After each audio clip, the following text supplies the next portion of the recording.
राम राम। जीवन में हर व्यक्ति सिर्फ एक ही वस्तु से घबराता है, एक ही स्थिति से घबराता है।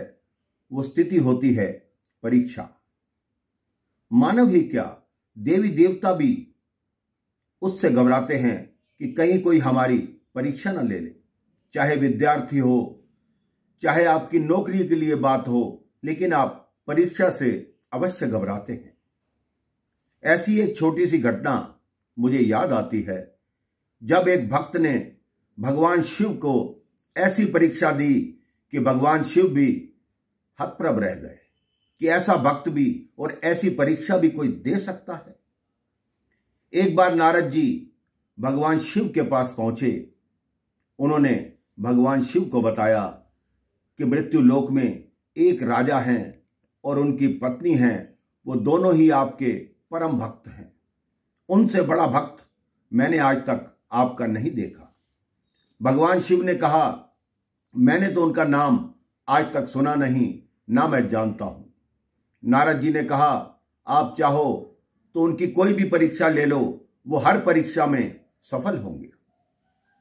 भगवान शिव ने कहा, जब समय आएगा तब देख लूंगा। भगवान ने एक दिन अघोरी का रूप बनाया और उस राजा के द्वार पर आ गए। कहता है, खाना दो, खाना दो। राजा और रानी स्वागत के लिए स्वयं बाहर आए। तो उस अघोरी ने कहा कि जानते हो मैं क्या खाना खाता हूं? उस राजा रानी ने कहा, हां बताइए, आप क्या खाना खाते हैं? उन्होंने कहा, मैं नर मांस खाता हूं और वो भी ताजा। उन्होंने कहा, कोई बात नहीं, आप भीतर आइए, आपको नर मांस मिलेगा। फिर अघोरी बाबा ने कहा, नर मांस भी खाऊंगा तो आपके परिवार का, बाहर का किसी का नहीं। उन्होंने कहा, ठीक है जी, हमारे परिवार का मिलेगा, आप भीतर आइए। अब वो भीतर आ गए। राजा रानी से कहने लगा, ऐसा करो, मेरा शीश कटवाओ और अघोरी बाबा के लिए भोजन बनवाओ, इनको तृप्त करो।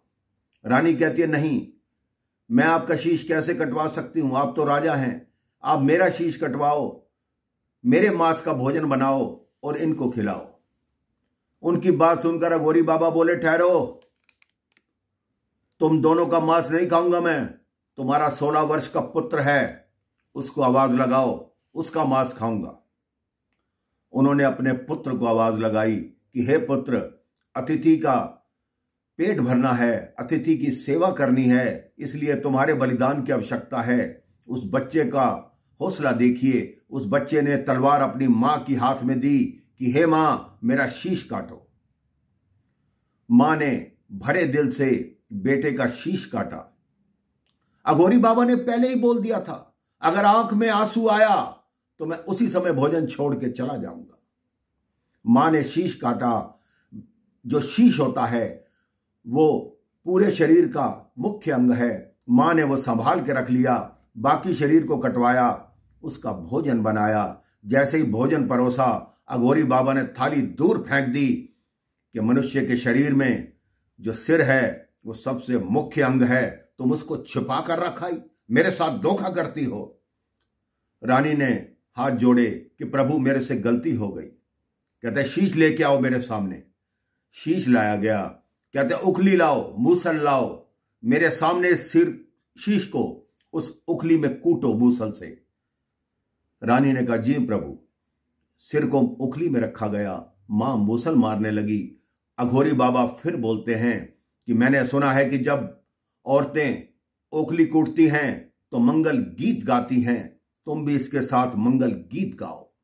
अब मां क्या गीत गा रही है कि हे बेटा, मैंने 9 माह तुझे अपनी कोख में रखा, थोड़ी देर की बात है, अतिथि का भोजन करवा लूं, उसके बाद मैं भी तेरे साथ उस लोक में चलूंगी।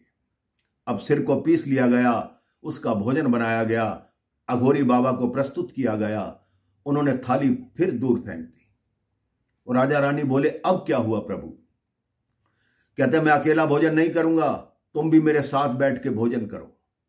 राजा कहता है रानी को कि मैं अपने पुत्र का मांस खाऊं?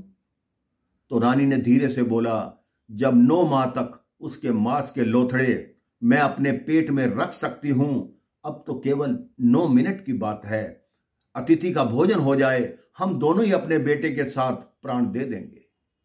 दोनों खाने बैठ गए। जैसे ही दोनों खाने को तैयार हुए, अघोरी बाबा ने फिर थाली फेंक दी। कहते अब क्या हुआ प्रभु? कहता है जिसके घर संतान ना हो, मैं उसके घर भोजन नहीं करता। तब रानी रोई। कहते प्रभु एक ही संतान थी, वो आपकी सेवा में भेंट चढ़ा दी, अब हम संतान कहां से लाएं?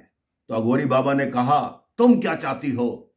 कहती मैं ये चाहती हूं कि ये संसार मुझे निपुती ना कहे, बिना पुत्र की ना कहे। तो अघोरी बाबा ने कहा आवाज लगा अपने पुत्र को।